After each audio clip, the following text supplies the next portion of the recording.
Good evening. Welcome, everybody. This is Steve Ward with Doc Doubt. Tonight, we are tracing anti-Semitism all the way back to the lineage of Esau. Thanks for joining.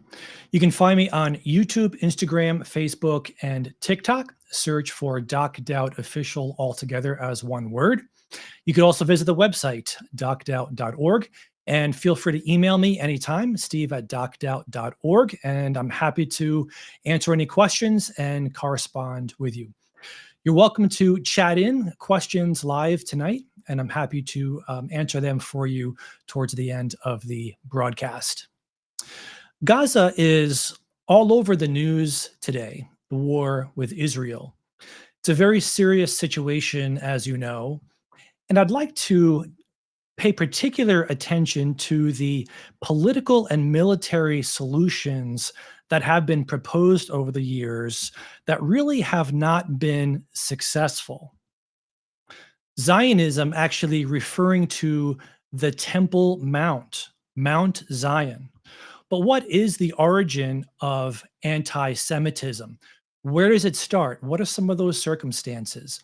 We're going to get to that tonight. Did we eradicate anti-Semitism in World War II?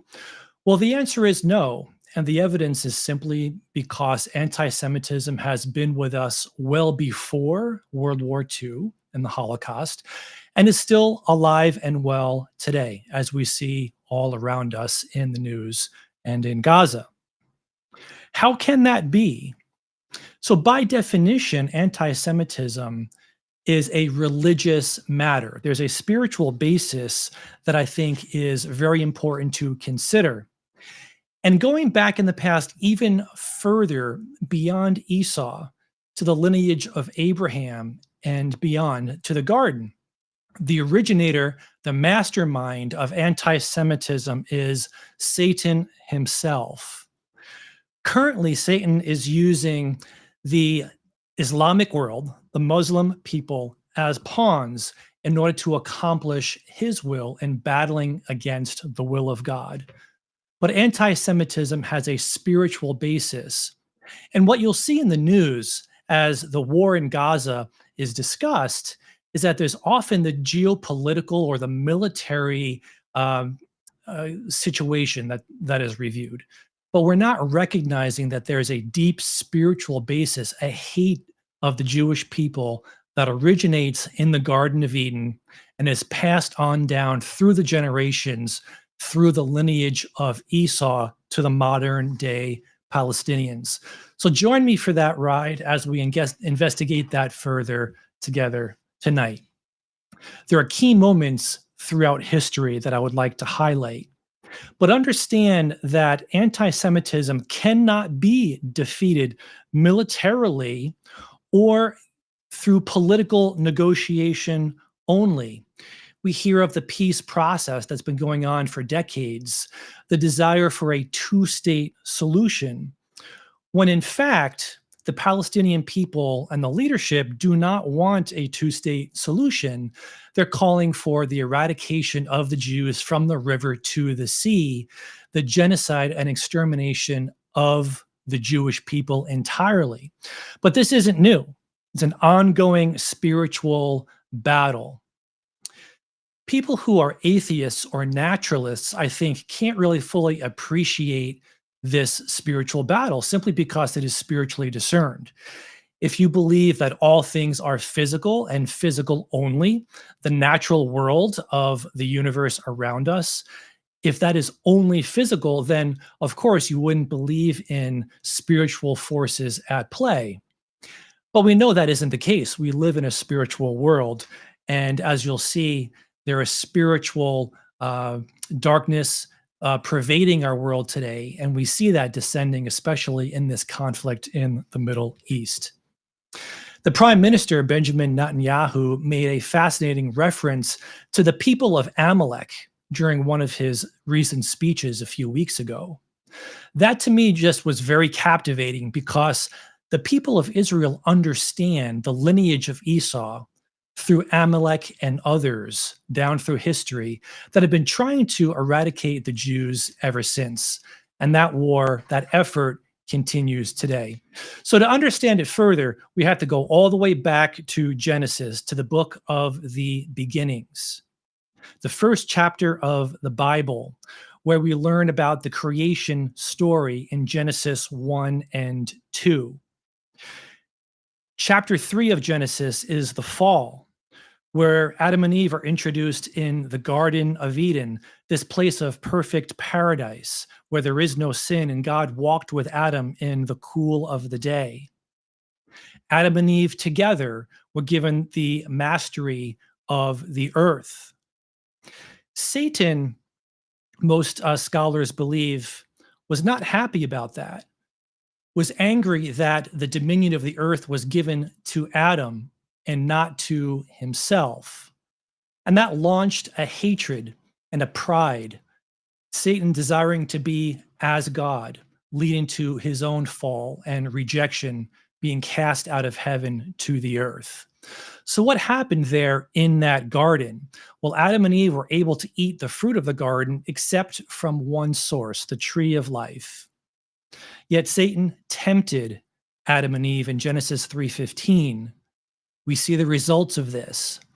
I will put enmity between thee and the woman, and between thy seed and her seed. It shall bruise thy head, and thou shalt bruise his heel. Meaning that there's going to be an age-old conflict between the people and the followers of God and those who follow Satan. Satan will ultimately be destroyed, having his head destroyed and bruised. But this bruising of the heel, this non-fatal injury, is referring to Christ on the cross, who will resurrect again for our salvation. So we have the beginnings here of the story of the atonement all the way back in Genesis chapter 3. But we have to understand a little bit more about the motivation of Satan, where God implies, thus has God said. Did God really say you shouldn't eat of the fruit of the tree of the knowledge of good and evil? God's requirements, his expectations and limitations are really because God doesn't want you to attain his likeness or to be as God. He wants you to remain oppressed and under his feet, so to speak. So, in other words, Adam and Eve were painted as the victims, God as the oppressor, and Satan as the hero of the story, trying to help Adam and Eve achieve their own godhood. That's still the spiritual basis for so much today. And this is the battle that starts to unfold. It's a setting up of this conflict between God's plan for mankind and Satan's plan for mankind. Ultimately, Satan wants to destroy the Jewish people, historically, because it was out of the Jewish people that the Messiah would come. And today, it's through the Jewish nation, the nation of Israel, that God will further accomplish his covenant promises that he made to Abraham that have not yet been fulfilled, but we will be fulfilled in the near, not too distant future. So that's Genesis 1 and 2, the creation story. Genesis 3, the fall. Genesis 4, the story of Cain and Abel, the first murder. Genesis 5 through 9, Noah's Ark, the flood. Genesis 10 through 11, the Tower of Babel, the scattering of the people through the land, being divided according to tribes and tongues and nations. And then we get to Genesis chapter 12, where God re-enters the salvation story with the life of Abraham, who was descended from Shem and lived about 4,000 years ago now. Originally from Ur of the Chaldees, moved with his father and his family to Haran. And from there, God calls Abram to a land that he will yet show him, that he didn't know where that was going to be yet. And in Genesis chapter 12, we have one of the first covenants given to Abram. And I will make of thee a great nation, and I will bless thee, and make thy name great, and thou shalt be a blessing. And I will bless them that bless thee, and curse him that curseth thee. And here's the key, and in thee shall all families of the earth be blessed. That phrase, all families, is so important because salvation is for Jew and Gentile. And that is in the Jewish Old Testament, Genesis chapter 12, the seed of Abraham, Christ, will be for all people. Here's another illustration of the covenant, Genesis 17:4. As for me, behold, my covenant is with thee, for Abraham, and thou shalt be a father of many nations. And then further, I will make thee exceeding fruitful. I will make nations of thee, and kings shall come out of thee. And in verse 7, I will establish my covenant between me and thee and thy seed after thee. And here is a key, in their generations, for an everlasting covenant, to be a God unto thee and to thy seed after thee. So there's a lot going on here. The story unfolds, but God lays out this covenant promise to Abram. Wanders through the land. There's famine in the land, goes to Egypt, where God then prophesies a 400-year period where his descendants would be in captivity. And then God would lead them out of captivity, promising him the land and his descendants the land, from the Nile River to the river Euphrates.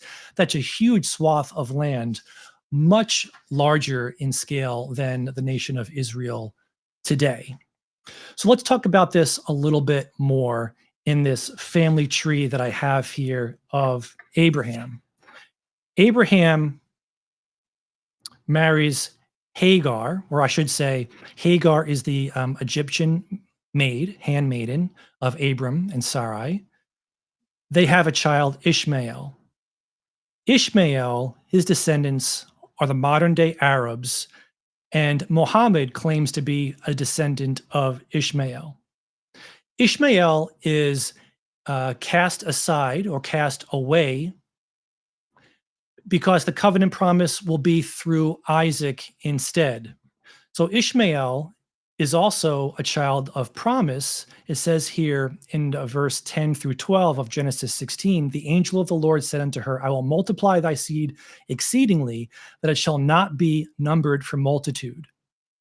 And the angel of the Lord said unto her, talking to Hagar, behold, thou art with child, and shalt bear a son, and shalt call his name Ishmael, because the Lord hath heard thy affliction. Ishmael wanders into the wilderness of Paran, which is modern day Saudi Arabia. The descendants, modern day Arabs, and Muhammad leading to the Muslim people by the Muslim faith. But Abram is married to Sarai, changed his name to Sarah. They have Isaac. Isaac marries Rebekah. And they have two children, Jacob and Esau, two twin brothers. And this is where we have to, I think, spend a little bit of time. In Genesis chapter 26, it says in verse 4, I will make thy seed to multiply as the stars of heaven, and will give unto thy seed all these countries, and in thy seed shall all the nations of the earth be blessed. So the key here is to understand that the covenant promise comes from Abraham through Isaac to Jacob, not to Esau and not to Ishmael. Ishmael and Esau are not the children of promise. The covenant promise goes through Abraham to Isaac and to Jacob. And this is a source of great contention and a hatred and a bitterness between the Jews, Arabs, and the Muslims and the Edomites, the descendants of Esau, that lasts even to this day. So let's focus a little bit more about Esau and Isaac themselves. In Genesis 17, it says here, God is speaking to Abram, as for Ishmael, I have heard thee, I have blessed him, I will make him fruitful and will multiply him exceedingly, and etc. But my covenant will I establish with Isaac, which Sarah shall bear unto thee at this set time in the next year. And that's what I was referring to just a moment ago on the family tree diagram. The Lord is now talking to Sarah. Two nations are in thy room, talking about Jacob and Esau. Two manner of people shall be separated from thy bowels, and the one people shall be stronger than the other people. And the elder, which would be Jacob, shall serve, or excuse me, the elder, which is Esau, shall serve the younger, which is Jacob. So the story unfolds. We hear about the selling of the birthright, where Jacob is the favored child, is home, a young man who lives in tents, but Esau is a hunter, goes out for venison, comes back, is out in the fields, is tired and hungry, and basically Jacob offers him a pottage of lentils, the lentil soup, to nourish Esau, asks for the birthright in return.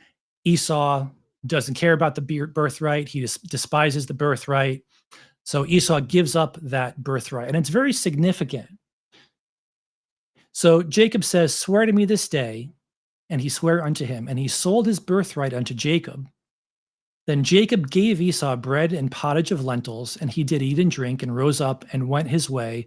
Thus Esau despised his birthright.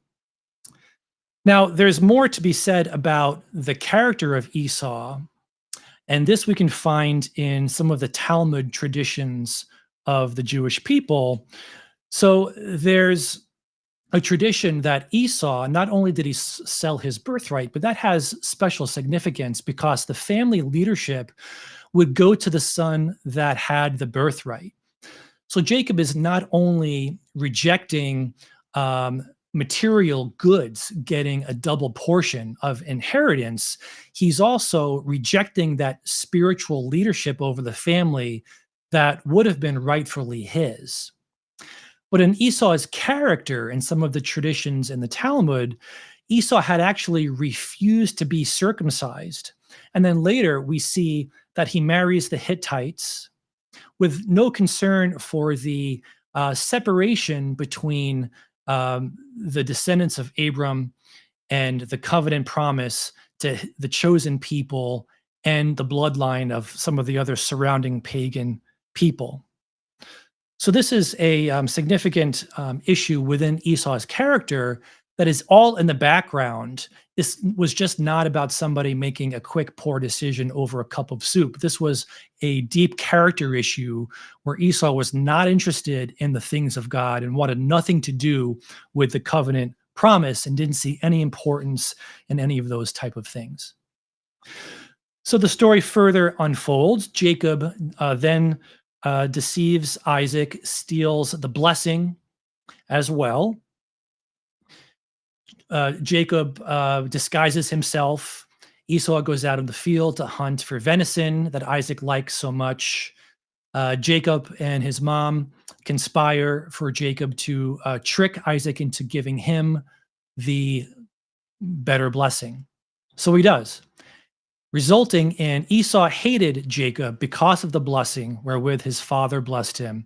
And Esau said in his heart, "The days of mourning for my father are at hand. Then will I slay my brother Jacob." So because of this hatred and murderous intent, Jacob flees to Haran, finds a wife there, and has children there. Esau goes to Mount Seir. So in Genesis 36, Esau took wives, his sons' daughters, all the persons of his house, and his cattle, and all his beasts, and all his substance, which he had got in the land of Canaan, and went into the country from the face of his brother Jacob. Okay, then in verse 8, thus dwelt Esau in Mount Seir. Esau is Edom. So where is Edom? So Edom is to the south and to the east of Judah. The Seir Mountains are in modern day Jordan. And specifically, the city of Petra was the headquarters of the Edomites. So to the southeast of Judah, along the Seir Mountains, Mount Seir referring to that mountain chain, that was all the land of Edom, with Petra as its capital. This is modern day Jordan. You can visit the city of Petra today in Jordan. It's a fascinating place. The Seek, or the rocky cliffs with this narrow entrance into the city of Petra, was one of the natural wonders and was a protection from outside forces or invaders. So there was natural protection here with the geography. And you had this remarkable stone carvings that were done through this period and later that we're familiar with in some of the more popular pictures and videos of Petra. So it's a beautiful place, highly fortified, but very much it is in the wilderness. So the story goes on. Jacob returns from Haran with his sons. There is famine, and then the family goes to Egypt. This is the story of Joseph, who was being sold into slavery. There is the captivity in Egypt. And at this point, the nation of Israel, they're there for 400 years. And then the story of the Exodus occurs. Okay, so there's a little bit of a whirlwind tour. What I want to do now is take a look at the family tree of Esau to Amalek. And just simply to show you a couple things, Esau, he had several wives, and those were the dukes of Edom, his many sons from different wives. But Esau married this one particular wife named Ada, They had a son, Eliphaz. Eliphaz got together with Timnah, who was a concubine, and they had a son, Amalek. Okay, this is very significant. So Esau had a son, Eliphaz. He was the eldest son. Eliphaz had a son, Amalek. So Esau is Amalek's grandfather. That's going to come to play here very soon, and it's quite significant.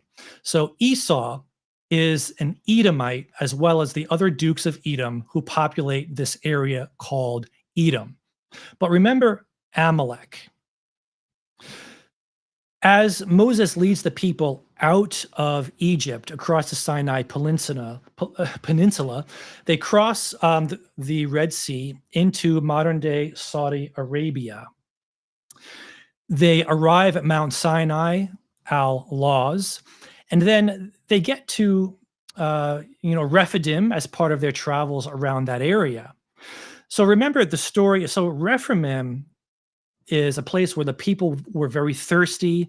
Moses smites the rock to get water, but then a very important battle takes place here. So this is where Moses goes up to the mount. Aaron and Hur are with him. Moses holds his staff above his head, and when he does that, the nation of Israel defeats Amalek. When he lowers his hands, Amalek is victorious.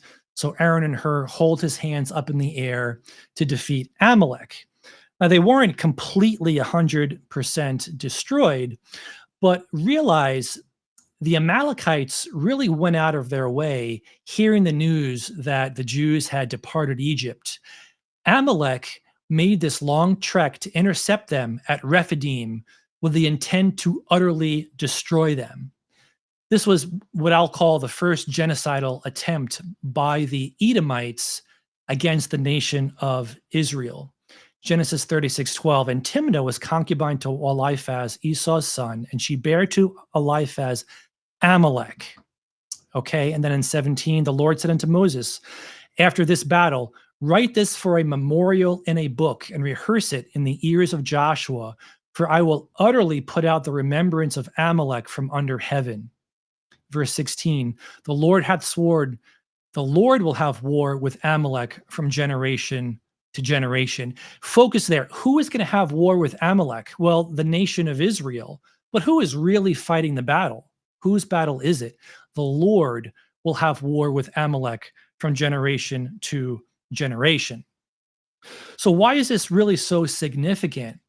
So the Amalekites went out of their way to try to exterminate the Jews, but also during the wilderness wanderings, the Amalekites were known to be right outside the camp and to try to coax some of the Jews out of the camp and to trick them to come and trade with them and stay with them and share goods and spend time together. But the Amalekites would lure them out of the camp and kill them.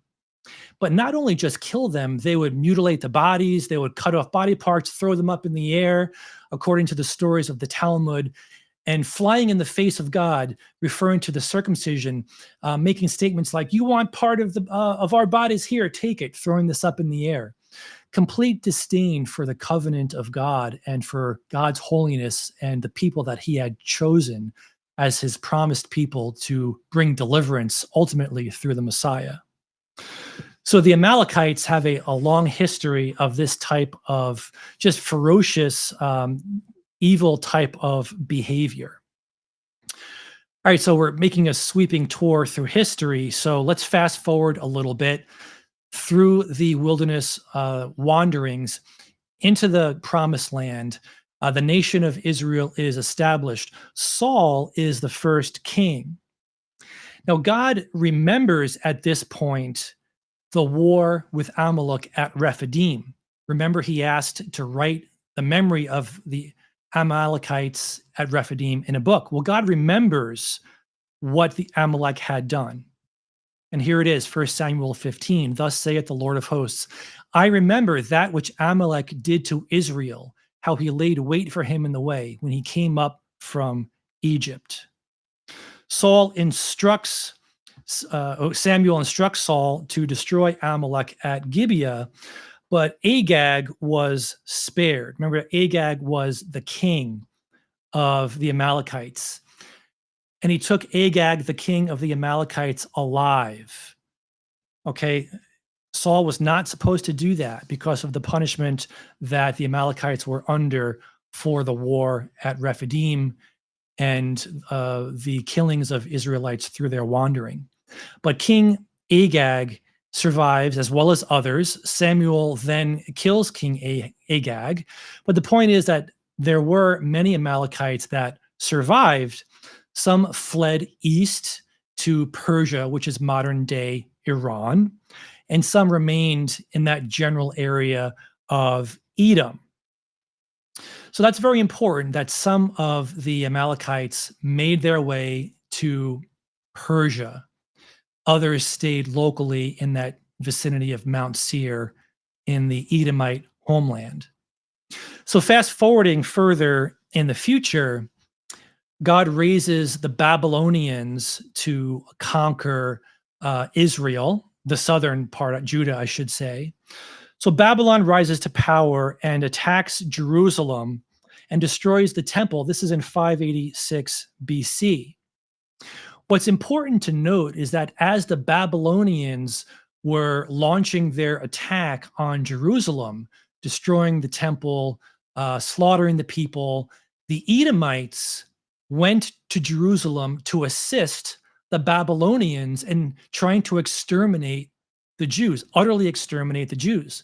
So the descendants of Esau, that family lineage of the Edomites, made this second genocidal attempt to exterminate the Jews as they tried to assist the Babylonians in their destruction of Jerusalem and the temple. God will ultimately punish Edom for that, and we'll get to that here in a moment. So in Saudi Arabia, modern day Saudi Arabia, ancient Arabia, there were many pagan tribes that were wandering, they were nomadic, but one particular group rose to power in the 400 to 600 BC time period, and they were called the Nabateans. And this is significant because God punishes Edom through the Nabateans, who he raises up to destroy Edom, and specifically to invade and take over the city of Petra. When that happens, the Edomites in Petra and the surrounding area of Mount Seir flee to the northwest, and they take up camp in the southern part of Judea, in the land that belonged to Simeon and Judah, because it was empty. The Babylonians had carried away the people captive, so the land was relatively depopulated. The Edomites had been driven out of their own homeland under God's punishment, and they settle in that southern part of Judea, and that region was renamed Idumea. Okay, so you can see on the map just south of Judea is Idumea. Those are the Edomites, as termed Idumeans by the Greeks and the Romans later. Those are the same group of people who fled out of Mount Seir. These are the descendants of Esau, the Edomites. So the Edomites assisted the Babylonians in the destruction of the temple and the destruction of Jerusalem. In Psalm 137:7, God takes note of this. Remember, O Lord, the children of Edom in the day of Jerusalem. That's talking about the destruction of the temple, who said, raise it, even to the foundation thereof. So the Edomites were cheering this on.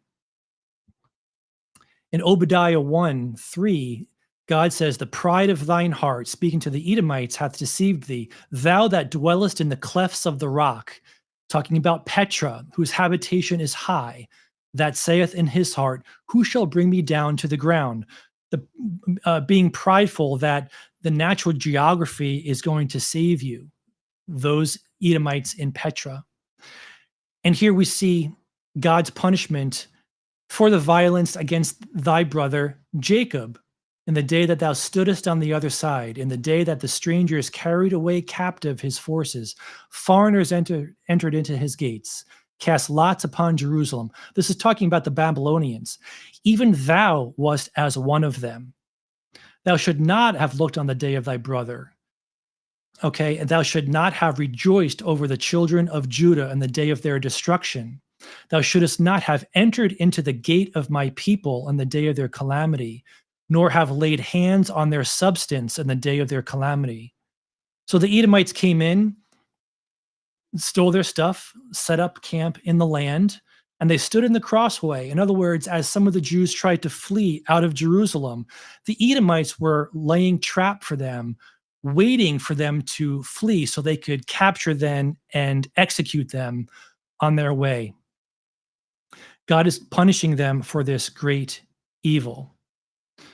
The Babylonian Empire was then in power, and the captivity took place for about 70 years. Fast forwarding again, the Medes and the Persians come to power. This is when God's handwriting on the wall right before the fall.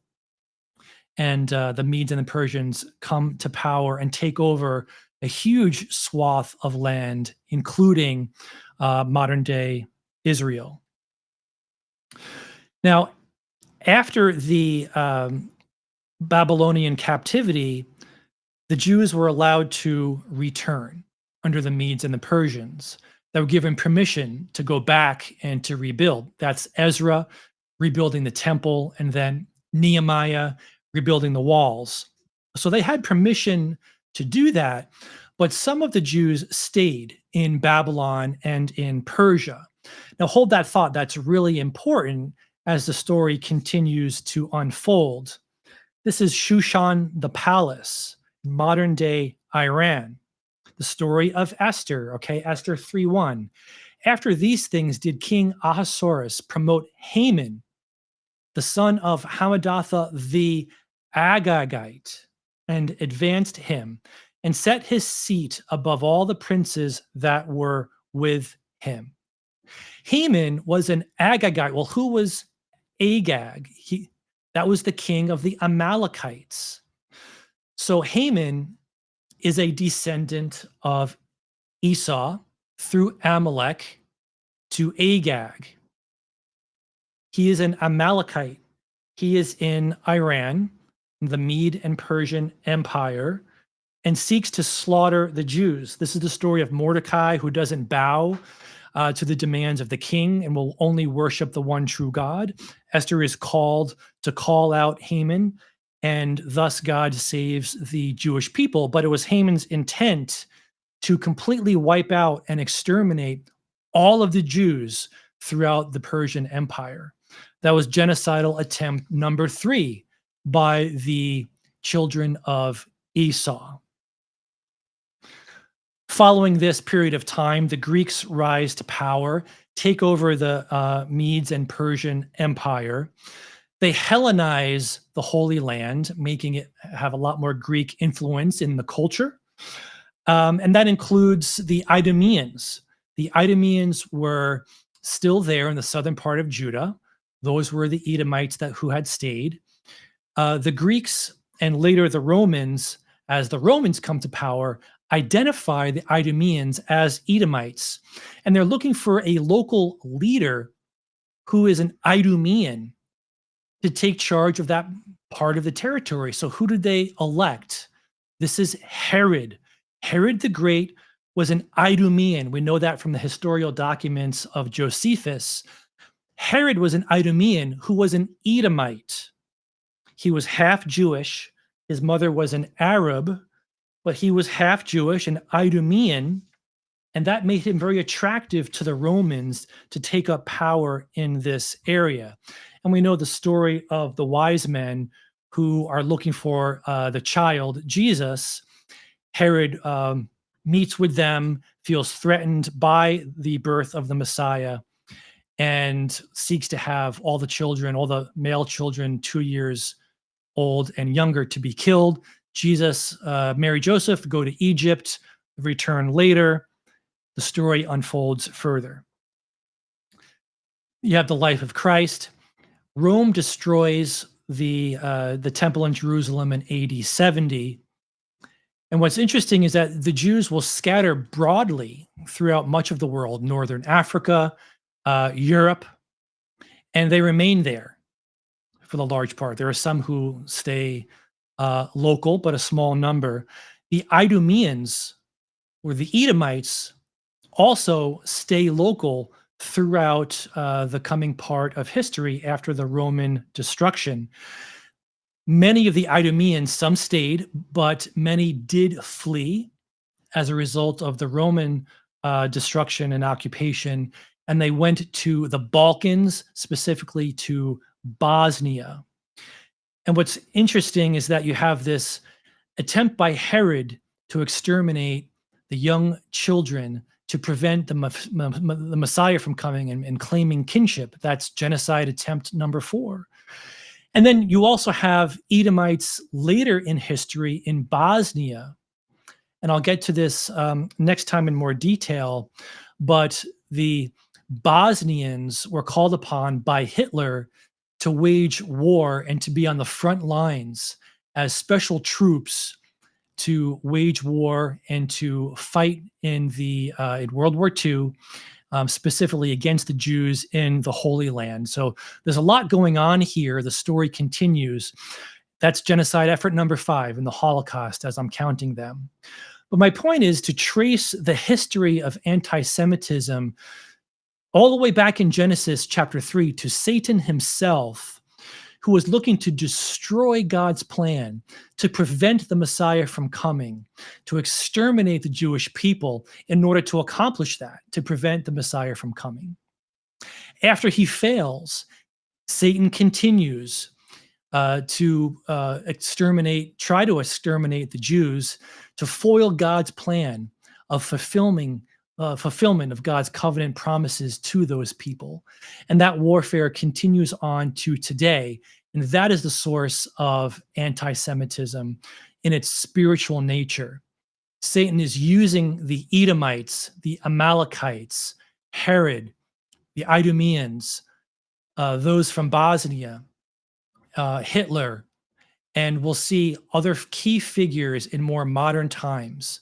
But every step of the way, this is not just a military or political issue. This has a spiritual basis. It is demonic in nature, and we need to be aware of it as such. So I hope you enjoyed that overview of history. And let's take a look and see if we have any questions or comments in the chat.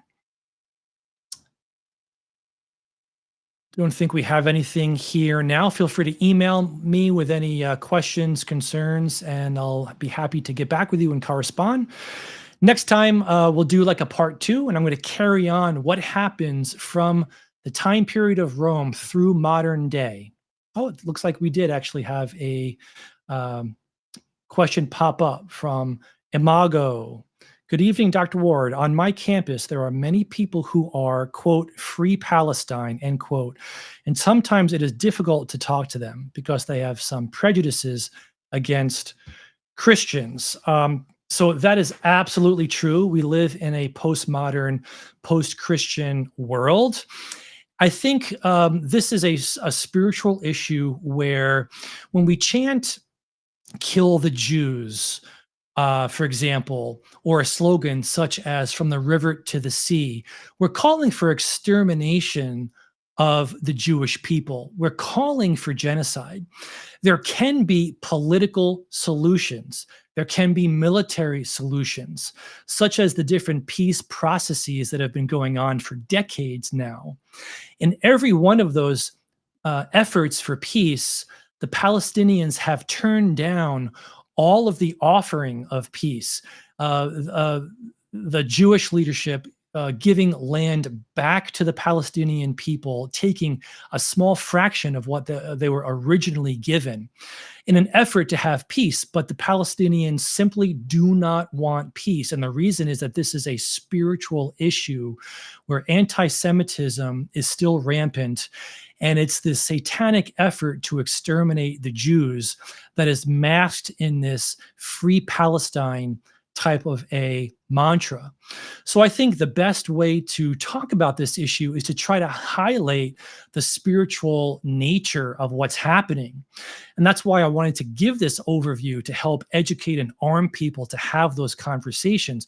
I think first, just help people to understand what they're saying, that they're calling for genocide, they're calling for the extermination of a people group because of their religion, that is a religious persecution.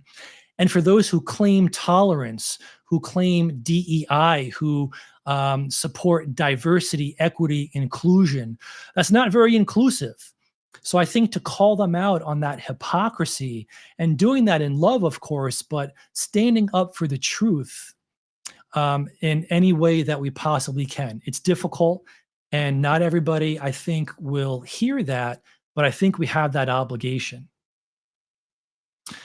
All right. And then Amago, my question is, how could we talk about these issues with respect and Christian charity?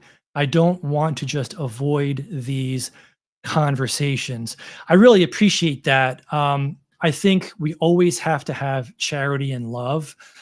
People need to understand that we love them at all costs, even if their view is completely counter to what we know is true. We love them anyway. I would say that because this is a spiritual issue, the Holy Spirit has to do the work of opening people's eyes.